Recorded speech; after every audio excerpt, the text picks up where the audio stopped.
Welcome back to La La Land on CRN Digital Talk. That's Nettie Liddell. And that's Brett Chapin.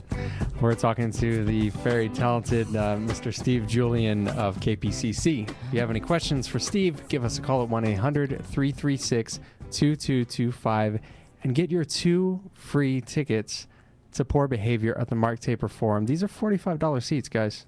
Give us a call at 1-800-336-2225. And Steve, you recently hosted a panel discussion regarding the state of LA theater. We both listened to it and thought it was very successful.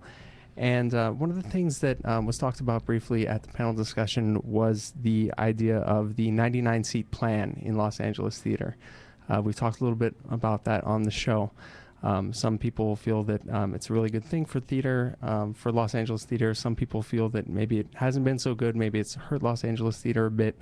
And for myself, I know that a lot of acting opportunities have come because of that. But I also, you can look at a theater or an area like Chicago that doesn't necessarily have the 99-seat plan, and they're able to be successful in theater. So I can see both sides. Yeah. What are your thoughts about all that?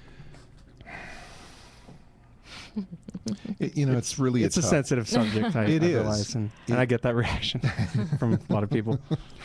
Because I don't know what the answer is. I really have no idea what the right answer is to solve this dilemma that seems to be pervading so many theater companies, because we have so many talented people here in Southern California who get up on stage and perform, if they're lucky, for $9 a performance. Mm-hmm. If they're lucky, or if they get a gas and mileage stipend at the end of a run.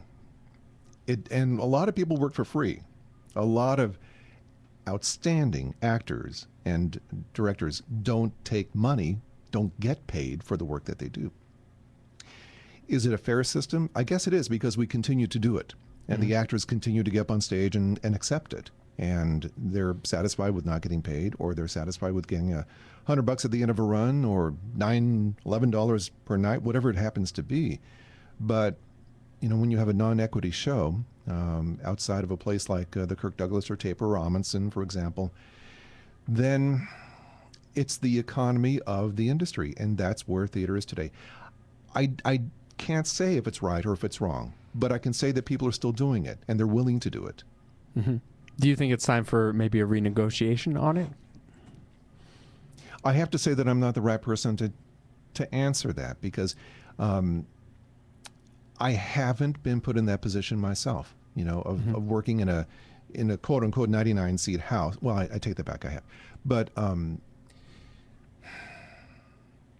what I do think is that because it is such a hot topic, that I think it is appropriate to explore it. And I think it's right to get both sides in, those who favored the 99-seat plan and the agreement with equity, and those that don't.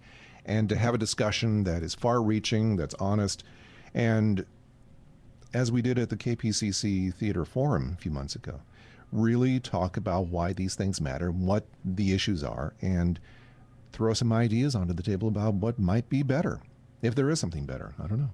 Absolutely.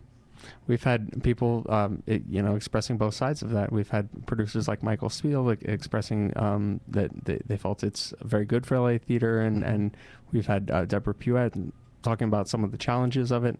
So it's a real hot topic, and it's a real sensitive topic for people. It's interesting. I agree.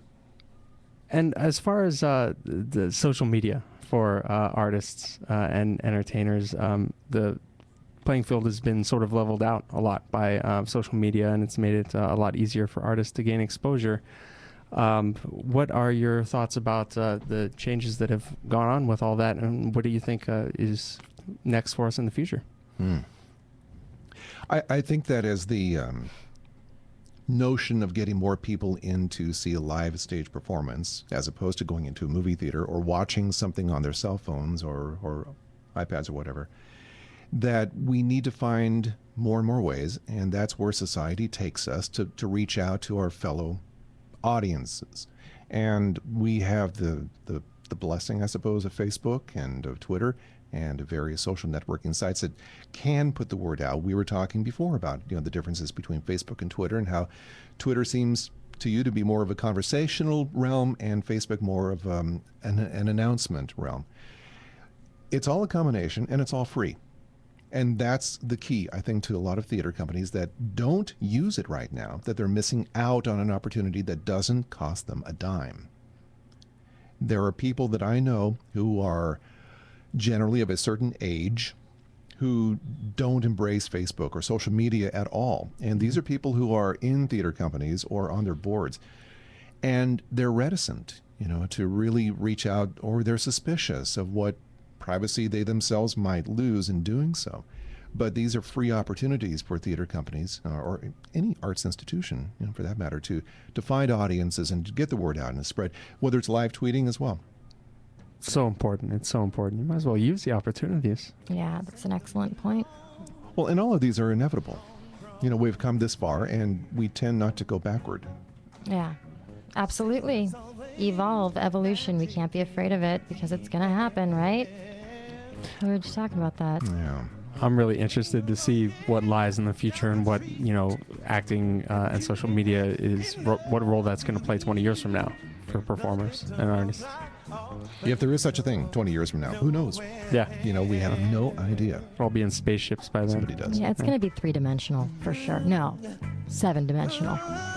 You never know. I don't know. Yeah. Well, we'll be back on this 3-dimensional show, La La Land with Brett and Nett, right here on CRN Digital Talk, talking with the very talented Steve Julian, stevejulian.com. We'll be back.